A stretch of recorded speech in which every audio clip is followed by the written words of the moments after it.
दोस्तों, Tata Motors passenger vehicle की बात करें तो यहाँ पे कुछ बड़ी अपडेट निकल के आ रही है, जिनको हम एक एक करके डिस्कस करेंगे। टाटा मोटर पैसेंजर व्हीकल जो आप देख सकते हो कि टाटा ग्रुप की एक मजबूत कंपनी है जो अब डीमर्जर के बाद अलग हो चुकी है।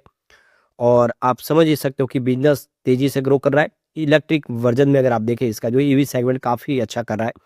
कंपनी इंडिया की सबसे बड़ी कंपनी है ईवी सेगमेंट में।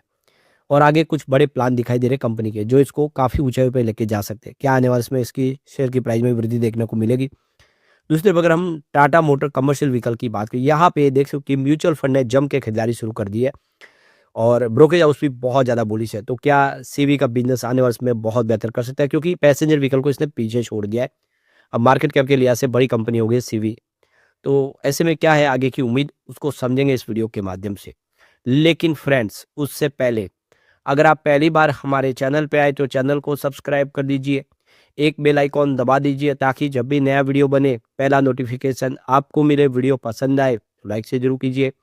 चलो फ्रेंड्स, वीडियो स्टार्ट करते हैं। मैं हूँ आपका दोस्त एस दवे और हमारे अपने चैनल ऑनलाइन कमाई में आपका बहुत बहुत स्वागत है। तो सबसे पहले टाटा मोटर पैसेंजर व्हीकल की बात करो, 360 पर क्लोजिंग देखने को मिली, जहाँ पे देख सकते हो कि 0.24% के आसपास की तेजी थी। तो ये देखो गिरावट का सिलसिला थम चुका है। 337 का इसने लो बनाया और हाई है 419 का। लेकिन अब स्टॉक फिर से आगे बढ़ता हुआ दिखाई दे रहा है। अब यहाँ पे देखो कि मारुति सुजुकी लगातार अपना जो ग्राउंड है वो लूज कर रही है। उसकी जो मार्केट शेयर है वो कम हो रही है। और इसकी जगह पे आप देखोगे हुंडई की जो क्रेटा और टाटा मोटर की नेक्सॉन है, वो काफ़ी ज़बरदस्त कर रही है। और उन्होंने अपनी पोजीशन आगे बढ़ा दी है। तो यहाँ पे आप देखो कि इंडिया की जो टॉप सेलिंग कार की जो आप टॉप 10 लिस्ट देखें, तो इसमें मारुति सुजुकी का नंबर कम हुआ। अभी भी फिलहाल मार्केट लीडर तो मारुति सुजुकी है। लेकिन उसका मार्केट शेयर देखिए 2020 में 8 टोटल टॉप 10 में उनके जो मॉडल थे, अब वो घट के 6 पे आ गए। और ये देखो सिलसिला जारी है, जहाँ पे दूसरी कंपनियां भी अब मार्केट में एक अच्छी पोजीशन बनाने लगी है। यहाँ पे टाटा मोटर्स के 2 मॉडल है जो 2022 से टॉप 10 में शामिल है। और लगातार आप देखें तो इनकी एक संख्या में वृद्धि की संभावना बनने लगी। तो यहाँ पे आप देखो कि 2024 में जो टाटा मोटर्स का जो मिनी एसयूवी पंच आया मार्केट में, उसने जो मारुति सुजुकी की जो बादशाह थी पिछले 4 दशकों की, उसको खत्म कर दिया। और आप देख रहे हो कि इन्होंने जगह बना ली मारुति सुजुकी की जगह पे। यहाँ पे जनवरी से नवंबर के बीच में देखें तो हुंडई की जो क्रेटा और टाटा मोटर की नेक्सॉन है, उन्होंने सेकंड और थर्ड पोजीशन बनाई हुई है अपनी। ये बड़ी बात है। इस समय देखें तो मारुति सुजुकी को जबरदस्त टक्कर दे रहे। और जो मार्केट शेयर में देखें तो टाटा मोटर भी ऊपर आ गया है। 2025 के तो मारुति सुजुकी के मॉडलों की बात करें तो यहाँ पे टॉप 10 में आपको डिजायर, वेगनर और इसके अलावा अर्टिगा, स्विफ्ट, फ्रंक्स और ब्रेजा मॉडल दिखाई देंगे।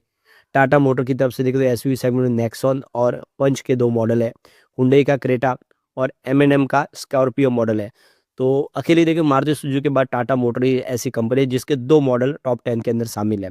तो इसका मतलब है कि एक देख सकते हो कि इसका जो मार्केट है वो काफ़ी अच्छा बढ़ा है।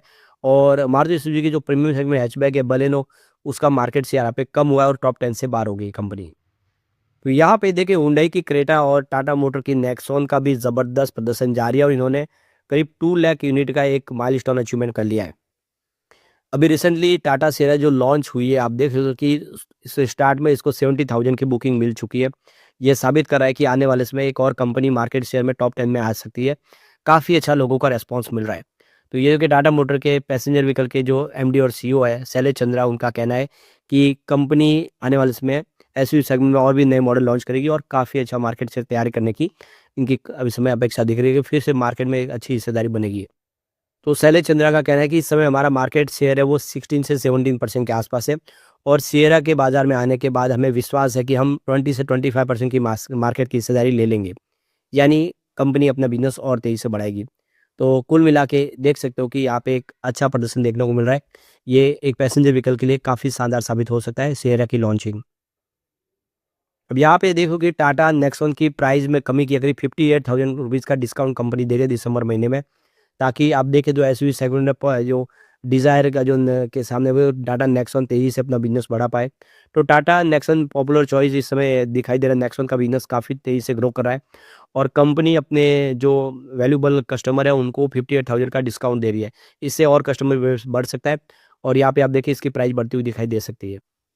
अब यहाँ पे देखिए टाटा मोटर ने अब तक जो ईवी सेगमेंट में कमाल कर दिया है, 2.5 लाख से ज़्यादा के इन्होंने व्हीकल बेच के एक नया इतिहास रच दिया है। और आप देखिए इसके लिए टाटा पावर ने अपने सेब से करीब यहाँ पे 20,000 से ज़्यादा पब्लिक चार्जिंग ट्रांसपोर्ट के लिए यहाँ पे इन्होंने पॉइंट उपलब्ध करा दिए, जिससे लगातार ईवी की तरफ लोगों का रुझान पॉजिटिव हो रहा है और कस्टमर को अनुभव बेहतर हो। इसलिए आप देखें नई सिएरा ईवी और नई पंच लॉन्च की जा रही है। तो लगातार अब बहुत सारे नए मॉडल, अवन्या का एक प्रीमियम सेगमेंट मॉडल आने जा रहा है, जो एक तरह से देखें तो बहुत ही क्लासिक और एक शानदार पीस होने जा रहा है अवन्या, जो अभी तक जगुआर लैंड रोवर की सीरीज़ के जो पीस है उस हिसाब की ये क्वालिटी होगी। तो बिल्कुल कंपनी बाज़ार में छाने को तैयार है और कम से कम 5 नए ईवी ब्रांड और आने वाले हैं इसके अलग-अलग। तो ये समझ सकते हो कि जो 2030 तक का विज़न है, ये कंपनी को ऊँचाई पे लेके जा सकता है। अब हमारे सामने म्यूचुअल फंड के नए आंकड़े आ चुके हैं, वो क्या हिसाब है वो भी देख लेते हैं। तो देखिए कि यहाँ पे 30 नवंबर के हिसाब से आईसीआईसीआई प्रू वैल्यू डायरेक्ट ने 585 करोड़ का इन्वेस्टमेंट किया, उनकी होल्डिंग में कोई बदलाव नहीं हुआ है। फिर ICICI Pru India Opportunity Direct ने 505 करोड़ का इन्वेस्टमेंट किया, परंतु उनकी होल्डिंग में 4.09% की गिरावट देखने को मिली है। ICICI Pru Multi Asset Direct ने 466 करोड़ का इन्वेस्टमेंट किया, होल्डिंग में कोई बदलाव नहीं हुआ है। उसके बाद आप देख सकते कि एसबीआई कॉन्ट्रा डायरेक्ट ने 442 करोड़ का इन्वेस्टमेंट किया, होल्डिंग में कोई बदलाव नहीं हुआ है। Motilal Oswal BSE enhanced value index direct ने 44.35 करोड़ का इन्वेस्टमेंट किया है, उनकी होल्डिंग 17.12% मंथ ऑन बेसिस पे बढ़ चुकी है। फिर Mirae asset large and mid cap direct ने 4 करोड़ का इन्वेस्टमेंट किया है, उनकी होल्डिंग भी 33% मंथ ऑन बेसिस पे बढ़ चुकी है। उसके बाद एचडीएफसी लार्ज कैप डायरेक्ट ने 418 करोड़ का इन्वेस्टमेंट किया, उनकी होल्डिंग में लेकिन 31% की मंथ ऑन बेसिस पे कमी आई है। एसबीआई बैलेंस एडवांटेज ने 377 करोड़ का इन्वेस्टमेंट किया, होल्डिंग में कोई बदलाव नहीं हुआ है। मीरे एसेट एल्स टैक्स सेवन ने 309 करोड़ का इन्वेस्टमेंट किया, उनकी होल्डिंग 37% मंथ ऑन बेसिस पे बढ़ चुकी है। और एचडीएफसी मैन्युफैक्चरिंग ने 285 करोड़ का इन्वेस्टमेंट किया, होल्डिंग में कोई बदलाव नहीं हुआ है। ओवरऑल देखें तो निवेश बड़ा है म्यूचुअल फंड का, अब यहाँ से इशारा है कि ये स्टॉक बेहतर कर सकते। अब टाटा मोटर कमर्शियल व्हीकल की बात करूँ, 408 पर क्लोजिंग देख रहा हूँ, यहाँ पे 0.02% की गिरावट थी। स्टॉक पिछले दिनों काफ़ी अच्छी दौड़ लगा चुका है और आप देख रहे हो कि यहाँ पे थोड़ी सी प्रॉफिट बुकिंग हावी हो चुकी है, क्योंकि जिसकी जो प्राइस रखी गई थी 270 के आसपास, वो स्टॉक इस समय 400 को पार कर चुका। तो आप बिल्कुल देख सकते हो कि प्रॉफिट बुकिंग तो आनी थी। अब यहाँ पे एक म्यूचुअल फंड की होल्डिंग देख लेते हैं, तो 30 नवंबर के हिसाब से सीवी के बिजनेस में किसने किसने निवेश किया। तो देखिए एसबीआई लार्ज कैप डायरेक्ट ने 1337 करोड़ का बम्पर निवेश किया, उनकी होल्डिंग 100% मंथ ऑन बेसिस पे बढ़ चुकी है। फिर ICICI Pru India Opportunity Direct ने 812 करोड़ का निवेश किया, उनकी होल्डिंग 56% मंथ ऑन बेसिस पे बढ़ चुकी है। SBI large and mid cap direct ने 704 करोड़ का इन्वेस्टमेंट किया, उनकी होल्डिंग भी 100% मंथ ऑन बेसिस पे बढ़ चुकी है। उसके बाद देखें तो ICICI Pru Multi Asset Direct ने 661 करोड़ का इन्वेस्टमेंट किया, उनकी होल्डिंग 43% मंथ ऑन बेसिस पे बढ़ चुकी है। आईसीआईसीआई प्रू वैल्यू डायरेक्ट ने 611 करोड़ का इन्वेस्ट किया, उनकी होल्डिंग भी 5.7% मंथ ऑन बेसिस पे बढ़ चुकी है। एचडीएफसी लार्ज कैप डायरेक्ट ने 603 करोड़ का निवेश किया, होल्डिंग में बदलाव नहीं हुआ है। उसके बाद आप देख सकते हो कि यहाँ पे Nippon India large cap direct ने 581 करोड़ का निवेश किया, उनकी होल्डिंग 125% मंथ ऑन बेसिस पे बढ़ चुकी है।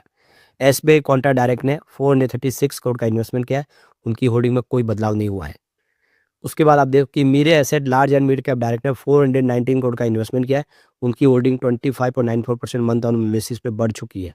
फिर Nippon India small cap direct ने 382 करोड़ का इन्वेस्टमेंट किया, उनकी होल्डिंग 100% मंथ ऑन बेसिस पे बढ़ चुकी है। तो एक भी ऐसा म्यूचुअल फंड नहीं है जिसने यहाँ पे अपनी होल्डिंग को ट्रिम किया हो। सीवी के अंदर जम के खरीदारी हुआ है पीवी के मुकाबले, लेकिन दोनों ही शेयर अच्छे, आने वाले समय यहाँ पे बेहतर उम्मीद की जा सकती है और काफ़ी अच्छा कर सकते हैं। लेकिन फ्रेंड्स, कोई भी इन्वेस्टमेंट करने से पहले अपने फाइनेंशियल एडवाइजर से एडवाइस ले ले या अपना खुद का रिसर्च करें, क्योंकि मैंने वीडियो आपके एजुकेशनल पर्पज़ के लिए ही बनाया। वीडियो पसंद आए तो लाइक से जरूर कीजिए और चैनल को सब्सक्राइब कर दीजिए। Thank you friends.